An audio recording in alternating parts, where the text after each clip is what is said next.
Hi friends, welcome back to my YouTube channel. ನೋಡಿ, ನೆನ್ನೆ ಮಾಡಿರೋಂತಹ ಪೂಜೆ ರಾಘವೇಂದ್ರ ಸ್ವಾಮಿಗೆ ಕಿರು ಸೇವೆ ನನ್ನಿಂದ. ಇದು ಪರಿಮಳ ಪ್ರಸಾದ. ನೆನ್ನೆ ಮಂತ್ರಾಲಯದ ವಿಡಿಯೋ ನೋಡಿದ್ದೀರಾ. ಇವತ್ತು ಮಂತ್ರಾಲಯದಿಂದ ಬಿಚ್ಚಾಲೆಗೆ ಹೋಗ್ತಾಯಿದ್ದೀವಿ. ಬಿಚ್ಚಾಲೆ ವಿಡಿಯೋ ಇದು. ಅಲ್ಲಿಂದ ನಮ್ಮ ಜರ್ನಿ ಸ್ಟಾರ್ಟ್ ಆಗಿದೆ ಬಿಚ್ಚಾಲೆಗೆ. ನೋಡಿ, ಇದು ತುಂಗಭದ್ರಾ ಡ್ಯಾಮ್. ಇದು ತುಂಗಭದ್ರಾ ನದಿ ಕಡೆಯಿಂದ ಹೋಗಬೇಕು. ಮಂತ್ರಾಲಯದಿಂದ 20 ಕಿಲೋಮೀಟ್ರ್ ಆಗುತ್ತೆ. ನಾವು ನಮ್ಮ ಓನ್ ಕಾರಲ್ಲೇ ಹೋಗಿದ್ದಕ್ಕೆ ಎಲ್ಲ ನೋಡ್ಕೊಂಡು ಬಂದ್ವಿ, ಆ ಕಡೆ ಯಾವ್ಯಾವ ಕ್ಷೇತ್ರ ಇದೆ ಅಂಥೇಳಿ. ನೋಡಿ, ಇಲ್ಲಿಂದ ಮೊದಲು ರೋಡ್ ಇರಲಿಲ್ಲ. ರಾಘವೇಂದ್ರ ಸ್ವಾಮಿಗಳು ಅಲ್ಲಿದ್ದಾಗ ನದಿ ತೀರದಿಂದನೇ ಬರಬೇಕಾಗಿತ್ತಂತೆ. ನೋಡಿ, ಈಗೆಲ್ಲ ಚೆನ್ನಾಗಿ ಮಾಡಿದ್ದಾರೆ. ಇದೇ ನೋಡಿ ಆ ಬಿಚ್ಚಾಲೆ ಗ್ರಾಮ. ಇಲ್ಲಿ ಬಿಚ್ಚಾಲಮ್ಮನ ದೇವಸ್ಥಾನ ಇದೆ, ನೋಡ್ತಾ ಇರ್ಬೋದು ನೀವು. ಇದೇ ಬಿಚ್ಚಾಲಮ್ಮನ ದೇವಸ್ಥಾನ. ಇಲ್ಲಿ ರಾಯರು 13 ವರ್ಷ ನೆಲೆಸಿದ್ರಂತೆ. ಅಂದರೆ ಅವರು ಮೂಲ ಬೃಂದಾವನಕ್ಕೆ ಹೋಗೋ ಮುಂಚೆನೇ ಇಲ್ಲಿ 13 ವರ್ಷ ಇದ್ರಂತೆ. ಮಂತ್ರಾಲಯದಲ್ಲಿ ಅವ್ರ ಮೂಲ ಬೃಂದಾವನ ಇರೋದು. ಆದರೆ ಇಲ್ಲಿ ಜಪ ತಪ ಎಲ್ಲ ಮಾಡಿ ಏಕಶಿಲಾ ಬೃಂದಾವನ ಇಲ್ಲಿದೆ ರಾಯರದು. ನೋಡಿ, ಇದು ಬಿಚ್ಚಾಲಮ್ಮ ದೇವರು. ನೀವು ದರ್ಶನ ಮಾಡ್ಕೊಳ್ಳಿ. ಮೊದಲು ಈ ಥರ ಇತ್ತಂತೆ ಅದು ಹಳೇದಿದ್ದಾಗ. ಈಗೆಲ್ಲ ಹೊಸ್ದಾಗಿ ಕಟ್ಟಿದ್ದಾರೆ ಈ ದೇವಸ್ಥಾನ. ಬಾಳೆಹಣ್ಣು ಮತ್ತು ಬೆಲ್ಲದಿಂದ ಕಟ್ಟಿದ್ದಾರಂತೆ, ಅದೇ ವಿಶೇಷ. ನೋಡಿ, ಎಲ್ಲ ದೇವ್ರ ವಿಗ್ರಹಗಳ ಕೆತ್ತನೆ ಇದೆ ಇದು ಸುತ್ತಲೂ.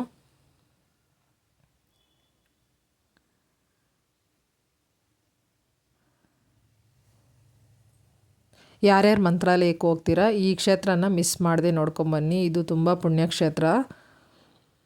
ಮಿಸ್ ಮಾಡದೆ ನೋಡ್ಕೊಂಬನ್ನಿ ನೀವು.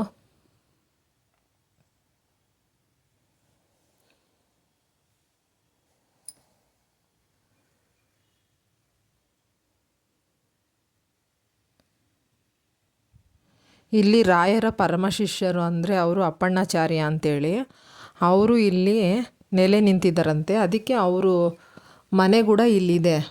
ಅದು ಕ್ಲೋಸ್ ಮಾಡಿದರು. ನಾವು 7 ಹೋಗಿದ್ದರಿಂದ ಅವ್ಯಾವು ತೆಗೆದಿರಲಿಲ್ಲ. ಮತ್ತು ರಾಯರು ವಿಶ್ರಾಂತಿ ಪಡಿತಾ ಇದ್ದ ಜಾಗ ಸಮೇತ ಇಲ್ಲಿದೆ. ಅದು ಕೂಡ ಕ್ಲೋಸ್ ಆಗಿತ್ತು ನಾವು ಹೋದಾಗ. ಇನ್ನು ತೆಗೆದಿರಲಿಲ್ಲ, ಆದ್ದರಿಂದ ಅದನ್ನು ವೀಡಿಯೋ ಮಾಡಿಲ್ಲ ನಾವು. ನೋಡಿ, ಇದೆಲ್ಲನೂ ನಾಗರ ಕಲ್ಲು ಎಲ್ಲ ಇದೆ ಇಲ್ಲಿ. ನೋಡಿ, ಇದೆಲ್ಲ ನಾಗರು.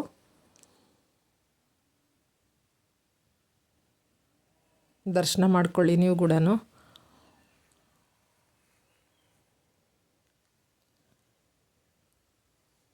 ನೋಡಿ, ಈಗ ರಾಯರದು ಏಕಶಿಲಾ ಬೃಂದಾವನ ಈ ಕಡೆ ಹೋಗಬೇಕು.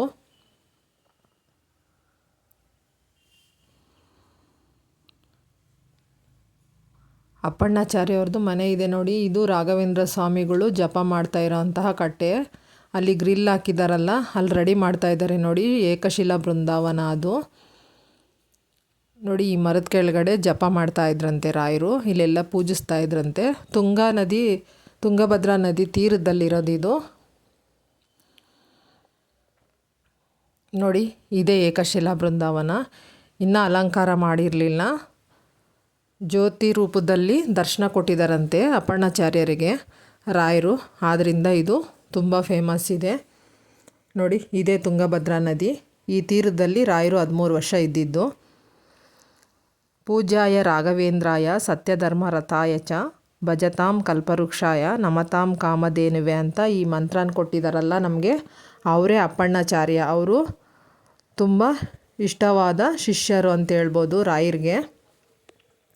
ಅಷ್ಟು ಇಷ್ಟಪಡ್ತಾ ಇದ್ರಂತೆ ರಾಯರು. ಇಲ್ಲಿ ಈ ತುಂಗಭದ್ರಾ ನದಿ ಹೇಗೆ ಹೋಗುತ್ತೋ ಅದೇ ರೋಡಲ್ಲೇ ಮಂತ್ರಾಲಯಕ್ಕೆ ಒಂದೇ ರೋಡೇ ಇರೋದು ಅಂತ ಅರ್ಥ. ನೋಡಿ, ಇಲ್ಲಿ ಜ್ಯೋತಿ ರೂಪದಲ್ಲಿ ದರ್ಶನ ಕೊಟ್ಟಿರೋದ್ರಿಂದ ದೇವರು ಇಲ್ಲಿ ತುಂಬ ಶಕ್ತಿ ಇದೆ ಅಂತ, ಏನು ಹರಕೆ ಹೊತ್ಕೊಂಡ್ರೂ ಆಗುತ್ತೆ ಅಂತ ಹೇಳ್ತಾರೆ. ವಿಶ್ರಾಂತಿ ಪಡಿತಾ ಇರೋ ಜಾಗದಲ್ಲಿ ನಾವೇನೇ ಅಂದ್ಕೊಂಡ್ರೂ ಅದು ಕಾರ್ಯಸಿದ್ಧಿಗೆ ಬರುತ್ತೆ ಅಂತ ಹೇಳ್ತಾರೆ. ಇದು ಹೋಮ ಹವನಗಳು ಮಾಡೋದಿಲ್ಲಿ. ತುಂಬ ಚೆನ್ನಾಗಿದೆ ಈ ಕ್ಷೇತ್ರ. ಒಂದು ಸಲ ನೀವು ಕೂಡ ಭೇಟಿಯಾಗಿ ಬನ್ನಿ.